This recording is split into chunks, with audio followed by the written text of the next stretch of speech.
This weekend showcased Disney Lorcana online and in paper in two big events as we are really coming up to the final weeks before the first Disney Lorcana Challenge. We had a 57-player 5K in SCG Richmond, and we had an online tournament that we're going to be showcasing as well for 277 players for the pack event. In this video, we're going to be covering the meta report from both of those and some of the deck lists that were successful on the weekend, along with telling some of the stories along the way since I was a participant at SCG Richmond. Let's get into the video. This past weekend at SCG Richmond, there were 3 individual events that were hosted. A 1K on Friday, a 5K on Saturday, and a 1K on Sunday. These were the 24 decks and ink combinations that consisted of those top 8s. 9 Ruby Amethyst, 4 Ruby Sapphires, 3 Emerald Amethyst, all played by the same player, 2 Sapphire Steel, 2 Amber Steel, 2 Emerald Steel, and 2 Amber Ruby. The funny thing to note about these numbers here is while it showcases that Ruby Amethyst was the most successful deck between the 3 events, it was able to score 3 individual slots in each top 8 this past weekend. But by no means was Ruby Amethyst the most played deck in the room. I think on Friday, I would say Emerald Steel was the most played. On Saturday, I think it was either Emerald Steel or Ruby Sapphire. And on Sunday, it was most certainly Ruby Sapphire. So all of these decks were very well showcased, in all honesty. Now, what I can say also about this data is being there, being in the room, seeing the tournaments being played out, there really wasn't that much of an abundance of any individual deck. I think on Friday alone, there was 34 players, but there was no more than 4 of any different version or ink combination of the decks. So there might have only been 4 Ruby Amethyst decks even being played on Friday, and only 3 of them were successful. Same thing to be said on Saturday. There might have been closer to, say, 10 Ruby Amethyst decks, I would say, that only 3 of them were able to be successful. So while it had the most success, all of the decks that you see here that did showcase that, potential chance of top 8ing, it was a very well-rounded metagame in SCG Richmond. Let's take a look at some of the more successful decks from the event. Amethyst Ruby was the TFM choice again this weekend.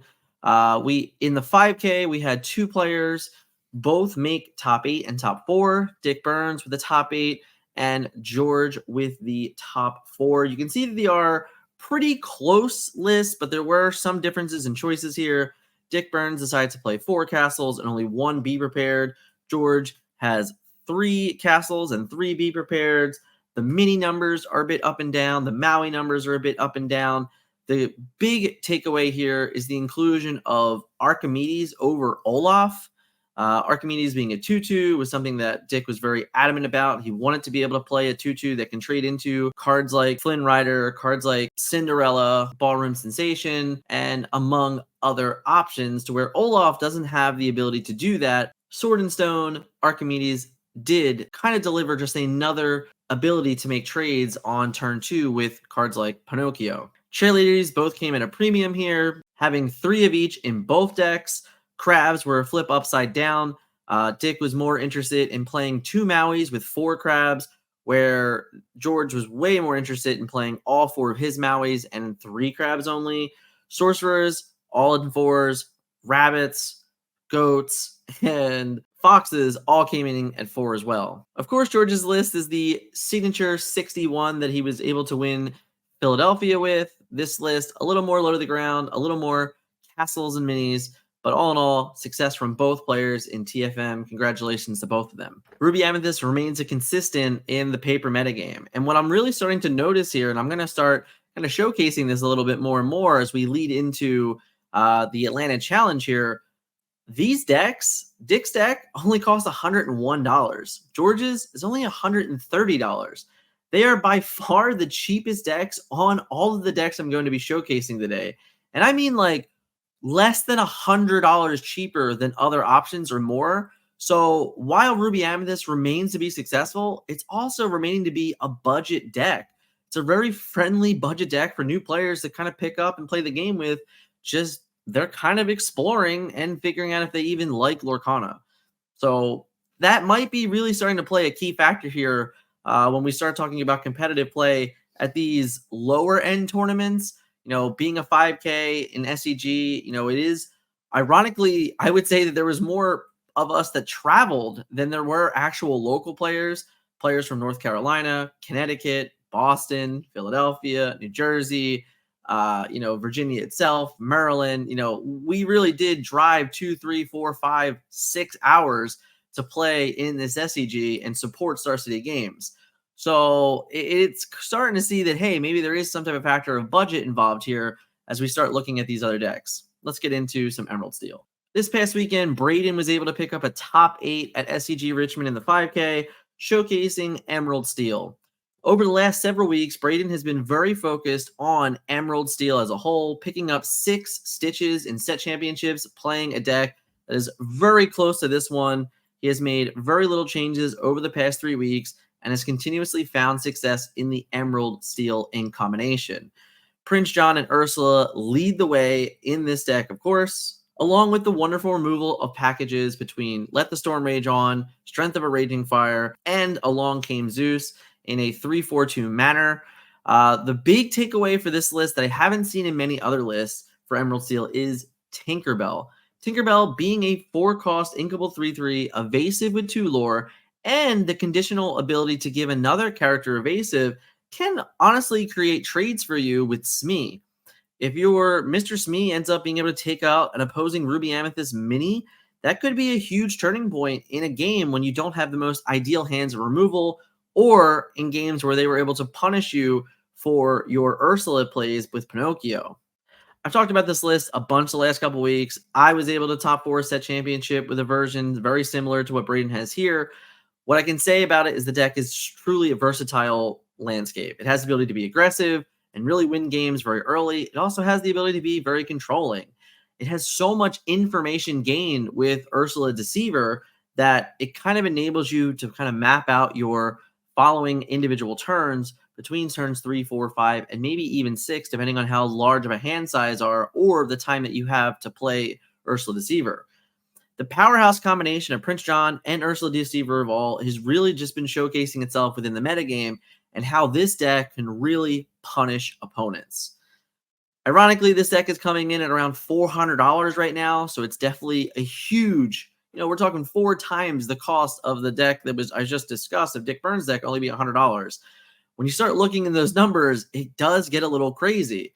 But as a new player coming into the game, I find myself every single week playing Lorcana, meeting new players, having new players say, hey, this is my first tournament.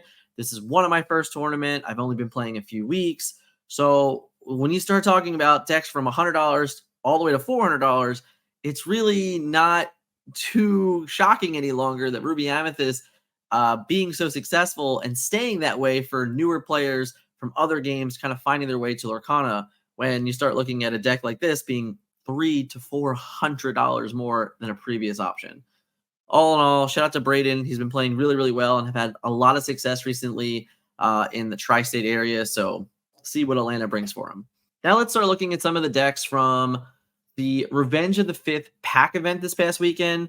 This event had 277 players, and this was the #1 overall seeded deck after day 1, played by Niles Roland.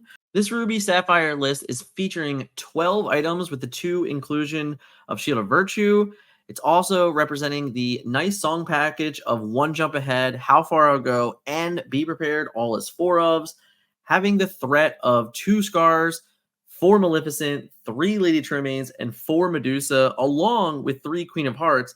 Plenty of ways to interact with your opponent's board immediately upon playing these cards. Also, having Maui and Scar kind of gives you enough of an answer to the locations that could be problematic.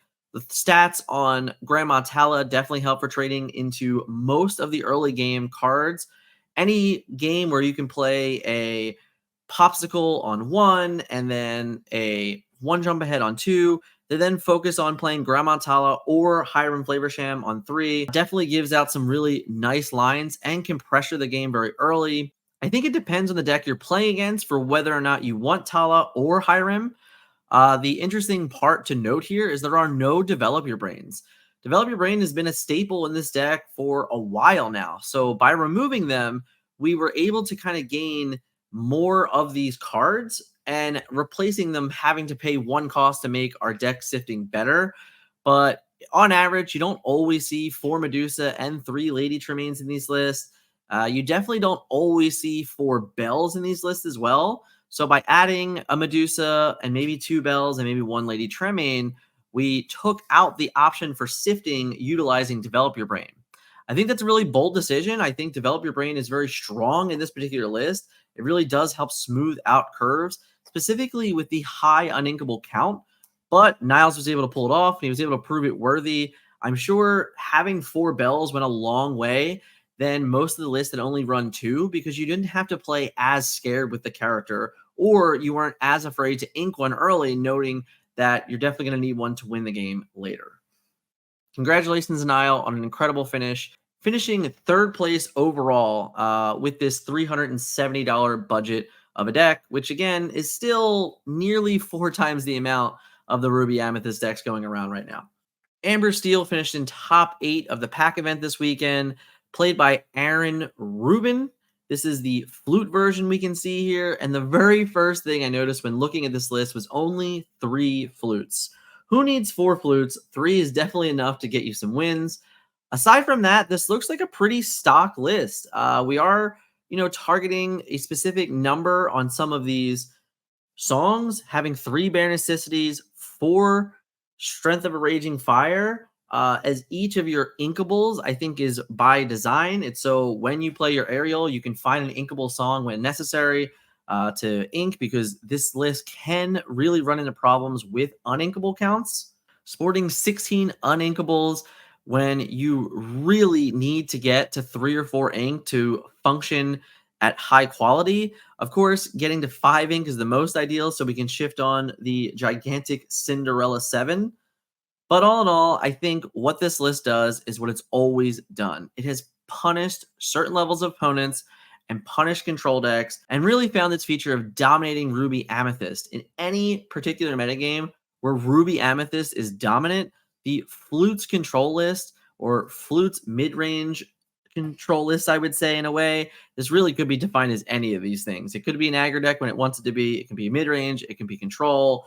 It really has this functionality of choosing exactly what it needs to do for each individual matchup, which is why we can see continuous success from Ambush Steel from some of the better players in Disney Lorcana.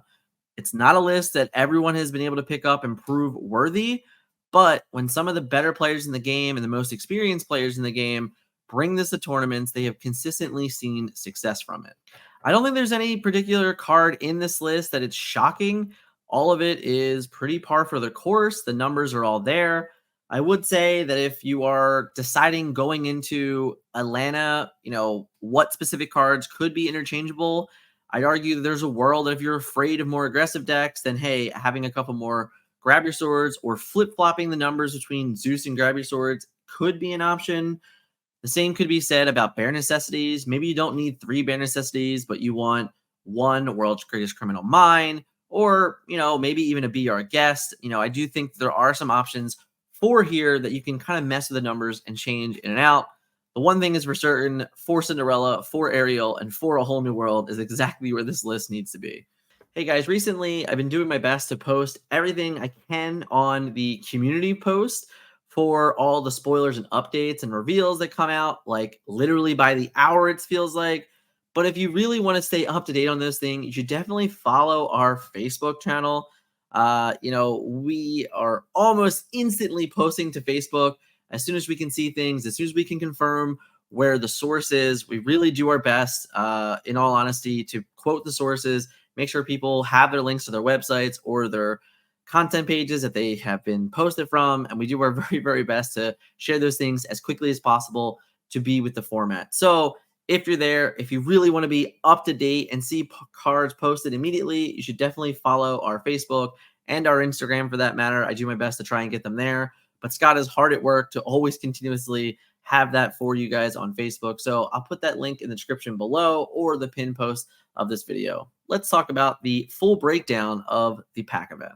So the top 16 decks for the pack event this past weekend were 3 Ruby Sapphire, 3 Emerald Steel, 2 Amber Steel, 2 Emerald Amethyst, 2 Sapphire Steel, 2 Amethyst Steel, 1 Ruby Amethyst, and 1 Amethyst Amber. The cool thing about this is I can't remember the last time I saw a top 8 from a large event that wasn't completely dominated with Ruby Amethyst.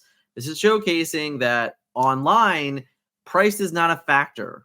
You can literally play whatever you want. There is no cost involved. You don't have to own any of these cards. So because of that, you can kind of just very freely play whatever you like, and there's no restriction there. So we're seeing some of the more expensive decks, like the $370 Ruby Sapphire deck and the $400 Emerald Steel deck and the $400 Amber Steel deck. Some of the Sapphire Steels might be $400+ The Amethyst Steel might be nearly $450. So some of these decks that are not seeing a lot of love in paper could be due to cost, but it also could be towards player selection and really the different fields in which online versus paper is kind of seeing right now. But all in all, it is nice to see that there is a meta game where Ruby Amethyst doesn't completely dominate, and we're going to start looking at some of these lists now. But pretty cool breakdown, really nice and even, a little more versatility, and a lot less Ruby Amethyst. This past weekend, Artifacts took second place in the pack event with a $240 Emerald Amethyst list.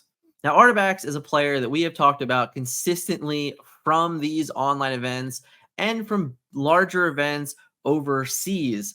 I would like to say he's one of the best Emerald Amethyst players in the game, but another player that I've met recently and really have gotten to know through the Star City Game series is David Nunes.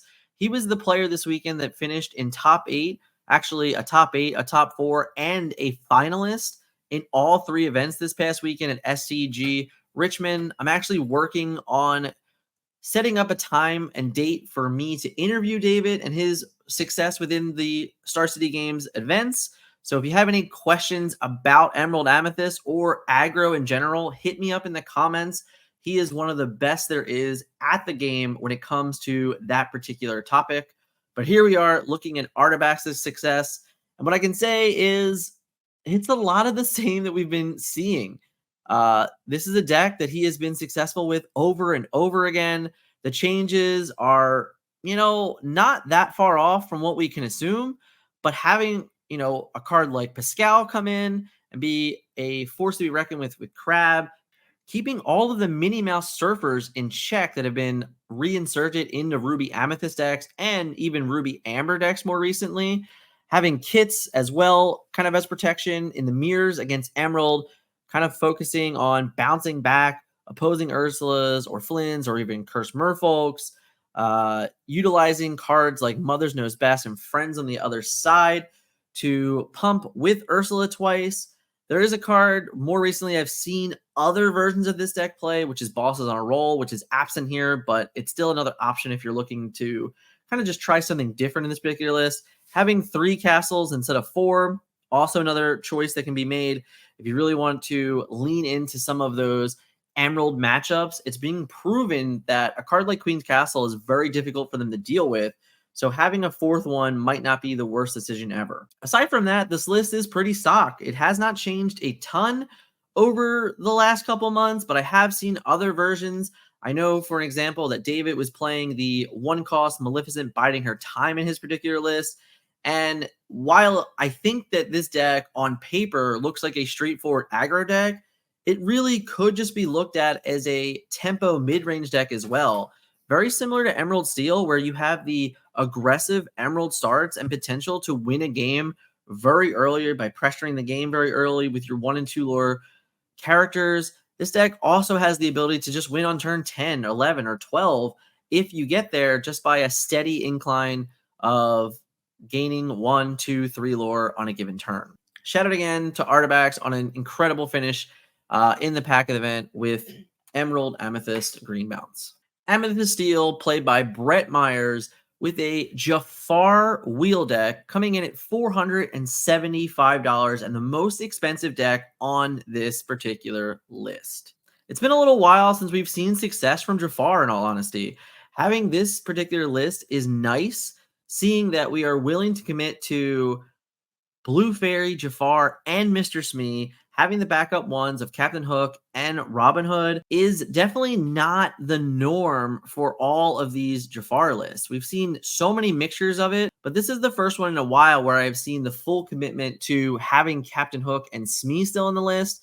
which is a great choice, I would think, because those cards really do protect yourself well from aggro matchups. Having a couple benches here is totally fine. I think that that particular slot is probably one of the more flexibles. I don't think anyone would be too upset if you found a home by playing even Maleficent Sorcerers there. Yes, you do lose 2 lore and the ability to remove items, but you do gain a continuous way to draw cards and kind of fill out your hand when necessary to hit your Jafar combos.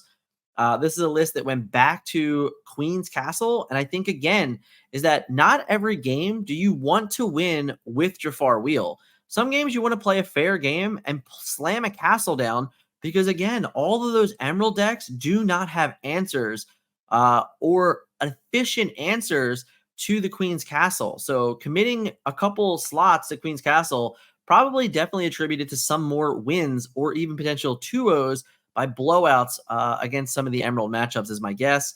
3 Smash, 3 Zeus, 2 Grab Your Swords are the removal of choice here. We also have, of course, the 4 Tinkerbells and the 3 Yzma, which is the combo for Floodborns with Blue Fairy. Let's not leave out the continuous draw power from Merlin Rabbit, along with Jafar himself and the Beast, of course. This list definitely an evolution of before. I don't really recall seeing too many Grab Your Swords in older versions. Jafar, Queen's Castle was a card that went in and out for certain. Picking up and committing, I think, to 3 Smash, 3 Zeus is definitely a choice in a way to really punish opposing Emerald decks that were very focused on sticking to Ursula. All in all, I think Jafar could be kind of a upset for most, I would say, finishing in top 4. This deck has not had a crazy ton of success within Into the Inklands metagame. So having it show up and be, this force to be reckoned with in a 277 player tournament, finishing top 4, it's definitely going to turn some heads and be one of the decks that I think people will try and explore the next couple weeks leading into the Lorcana Challenge. Congratulations to Brett Meyer on his top 4 finish. I think of all the decks on this list, this one is without a doubt the most shocking and intriguing. It's been a little while since we've seen true success from Amber Amethyst in a large event, but it's been a really long time since I've seen a toolbox version such as this, and I had to include it. This top 16 deck for Amber Amethyst. Let's take a look and really break this one down. So this is a Perdita Amber Amethyst list. We're showcasing Mufasa here and Perdita, but we have a very interesting amount of tech cards, I would say. The one-ofs in this list are as followed. Hey Hey, Rafiki, Jiminy Cricket, Lena Saberwing, Madame Mim Snake, Pinocchio, Maleficent Mistress of Evil, along with Madame Mim, Rival of Merlin. So for an aggressive style deck, this is one of the most interesting for sure. Hey Hey Boat Snack is a 1-cost inkable 1/2 with 1 lore and support. This can ironically randomly help you trade in the characters when necessary, which I think is pretty interesting. Jiminy Cricket is an evasive 2-cost 1/2 that when you play this character, if you have a character named Pinocchio, you may draw a card. Just another interesting tech card. There was some idea around Jiminy Cricket being played in Ruby Amethyst for a little while, but it really never panned out and it didn't really show up in tournament play. So seeing Jiminy Cricket in this way is quite interesting. Lena Saberwing is a 2-cost 1/3, 1 lore with Rush. This has the ability to come out and take away merfolks with Rush. Dumping a card in your discard pile isn't the biggest deal when you have 3 Perditas, which I think is maybe part of the plan here. The one of Madam Snake is very interesting, but we also don't have any Lilos. We don't have any Maleficent Biding Her Times. So this deck isn't really focused around picking up your 1 cost to replay them and protect them that way. There's definitely more utility here in the 1 cost that we're utilizing. So the one of Madam Mim Snake kind of makes sense. The Talkative Puppet is, again, there for unique lines, which I think is interesting. It's a really good card to bring back with Perdita in some situations. So, again, a lot of really interesting tech choices here. The one Madame Mim, Rival of Merlin, allows you to play the majority of your deck from your hand with Rush.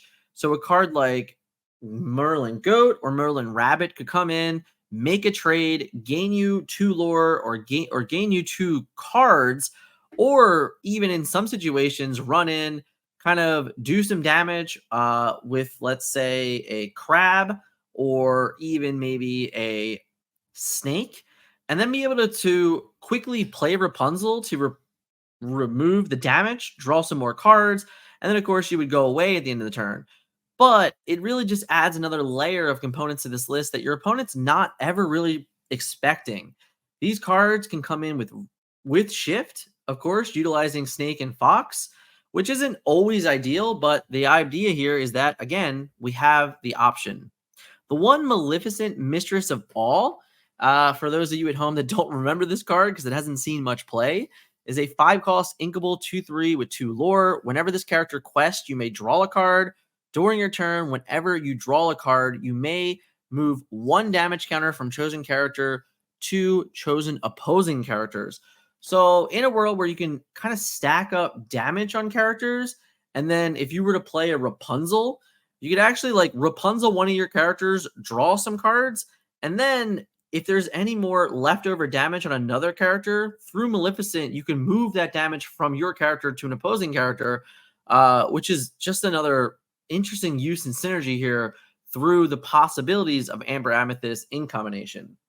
The one card that truly stands out above and beyond all is Peter Pan's Shadow.